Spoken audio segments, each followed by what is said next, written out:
네, 부산에서는 유흥업소발 연쇄 감염으로 3주 만에 관련 누적 확진자가 400명을 넘어섰습니다. 코로나19 4차 유행에 대한 우려가 그래서 커지는 가운데 아스트라제네카 백신 접종은 다시 재개가 됐습니다.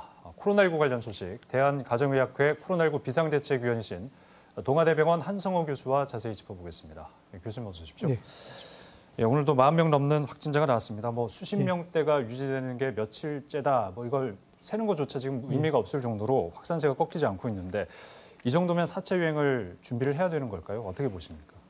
최근 일주일 사이에 전국적으로 발생한 신규 확진자 숫자가 일평균 600명을 넘어서고 있고요. 네. 그리고 이제 전국적 유행 단계라고 볼 수 있는 사회적 거리두기 단계의 2.5단계에 이미 해당하고 있습니다. 예. 부산도 일평균 40명이 넘고 그리고 자가격리자가 11,000명이 넘어섰고요. 감염을 알지 못하는 확진자 수가 늘어나고 있습니다.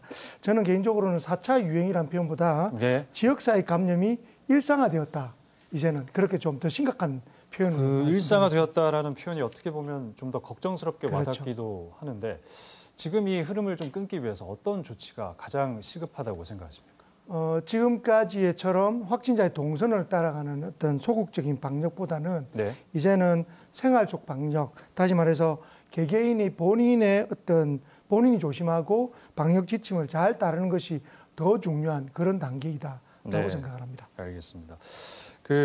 오세훈 시장이 자가 검사 키트 도입과 관련한 제안을 하지 않았습니까? 근데 전문가들은 이제 정확성을 담보할 수 없고 이게 방역 어떤 지침에 혼선이 좀 생길 수 있기 때문에 고려하고 있지 않다라고 답을 했는데 전문가이신 교수님께서 보시기에는 이런 제안에 대해서는 어떤 좀 생각을 갖고 계신지요?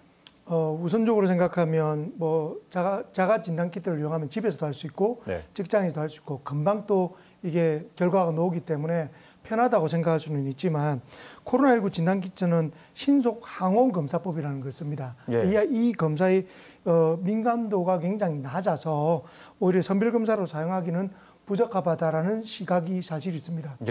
이제 이 이유가 뭐냐면 예를 들어서 코로나19가 실제로 감염이 됐는데 검사에서 음성으로 나오는 거죠. 그러면 이제 이분은 자가진단 결과만 믿고 활동을 열심히 하시게 되면 오히려 이 감염을 늘리는 그런 안 좋은 결과가 있을 수 있기 때문에 자가진단 키트를 보편하기는 현실적 문제가 있다라고 생각을 합니다. 그래서 감염에 취약할 수 있는 요양병원이라든지 장애인 시설 여기서는 사용을 하지만 다중이용 시설에서는 사용하지 않겠다는 게 방역당국의 입장 아니겠습니까? 그렇죠. 통제가 되는 곳에서만 쓸 수 있다는 뜻으로 보면 될 것 같습니다. 부산이 지금 유흥업소에서 400명 넘는 그런 확진자가 나온 그런 상황이라 당분간 철저하게 개인 방역 여기에 집중을 해야 될 것 같은데 지금 백신은 어떻게 되고 있습니까? 아스트라제네카 백신 접종이 다시 시작이 됐는데 이게 30세 미만은 이 아스트라제네카 백신 대상에서 제외가 됐다고요?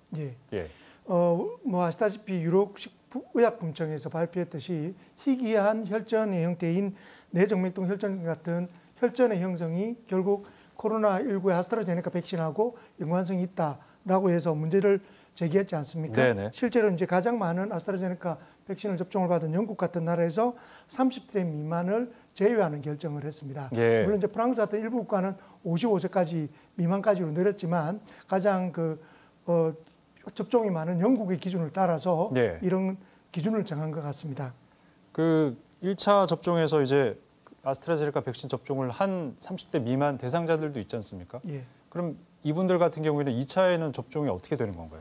지금 1분기에 30대 미만의 접종자는 13만 5천 명 정도 되는데요. 이제 보건당국은 1차에서 이 아스트라제네카를 접종하신 분은 2차도 그대로 진행하겠다는 원칙을 가지고 있습니다. 그런데 이제 30대 미만의 대부분의 사람들의 이제 구체적인 일정은 정해지지 않고 있고 모더나나 화이자 같은 다른 백신을 구하기 위해서 일정을 조율하고 있는 것으로 알고 있습니다. 백신 수급 계획에 조금 복잡한 변수가 생긴 거 아닐까 하는 우려가 되는데 그럼 새로운 백신 수급이라든지 정부의 백신 수급 계획에 차질은 없는 걸까요? 금방 말씀드린 것처럼 독일, 프랑스 같은 기타의 나라들이 아스트라제네카 접종을 2차 접종에서는 교차 접종, 다시 말해서 다른 파이자나 모더나 같은 접종으로 바꾸는 바람에 전 세계적으로 이제 백신의 2차 전쟁이 확보하기 위한 2차 전쟁이 일어날 정도로 구하기가 힘들어졌습니다. 오늘 발표한 것처럼 노바백스 백신을 이제 정부에서 사용하는 것을 우선 고민하고 있지만 전 세계적으로 승인한 나라가 아직 없기 때문에 이런 부분을 현실적으로 임상에 쓰기에는 아직도 어려움이 있다. 백신 수급에는 현실적 어려움이 따르고 있다라고 생각을 합니다. 그렇군요. 근데 영국이 이제 3차 봉쇄를 끝내고요. 뭐 상점이 문 여는 모습을 오늘 약간 뭐 자랑처럼 보여주기도 하던데 절반 가까이 백신을 맞았다고 그렇습니다. 얘기가 나오고 있습니다. 이제 그 전체적인 항체 생성률이 75%를 이야기를 하고 있고 어떤 면에서는 저희가 가야 될 지향점이라고 생각을 하고요. 물론 이제 여러 가지 변수는 있다고 생각을 합니다. 아직 집단 면역이 확실히 확인된 건 아니지 않습니까? 그렇죠. 그렇게 예상을 하는 거죠. 어쨌거나 우리도 빨리 접종이 진행되길 그런 바람을 다들 갖고 계실 텐데 접종을 앞둔 시민들께 마지막으로 한 말씀 해주신다면. 충분한 시간을 가지고 개발한 백신들은 아닙니다. 그렇지만 1차 접종만으로도 예방하는 효과가 충분히 알려져 있고요. 그리고 백신을 맞는 것이 이 코로나19 팬데믹을 극복하는 가장 중요한 것입니다. 현재 전 세계 1억 명 이상의 사람이 백신을 접종했고 최소한의 안정성은 확보됐다고 생각을 합니다. 너무 과하게 걱정하지 마시고 대신에 접종하고 난 뒤에 일정 기간은 잘 지켜보는 그런 원칙을 따른다면 안전한 접종을 할 거라고 생각을 합니다. 네, 코로나19 비상대책위원인 동아대병원 한성호 교수와 얘기 나눠봤습니다. 말씀 고맙습니다. 맞습니다.